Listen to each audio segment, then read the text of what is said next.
បងប្អូននៅពេលដែលពួកខ្ញុំតែងខ្លួនតែងសម្លៀកបំពាក់ស្លៀកពាក់ជាឈុតបុរាណបែបនេះក្រុមជនបរទេសដែលជាភ្ញៀវទេសចរអន្តរជាតិពួកគាត់បានឆ្ងល់តែក៏បានតាក់ចិត្តតាក់ចំណាប់អារម្មណ៍ពួកគាត់ជាច្រើនដូចទៀតមានជនបរទេសមួយចំនួនមកសុំយើងខ្ញុំថតដើម្បីទុកជាអនុស្សាវរីយ៍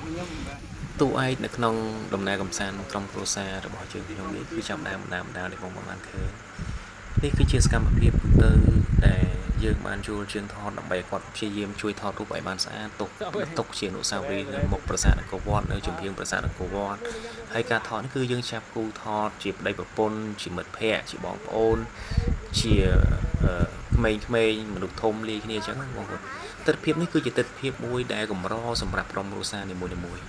ខ្ញុំសំណូមពរថាបើសិនជាបងប្អូនមានសមត្ថភាពមានឱកាស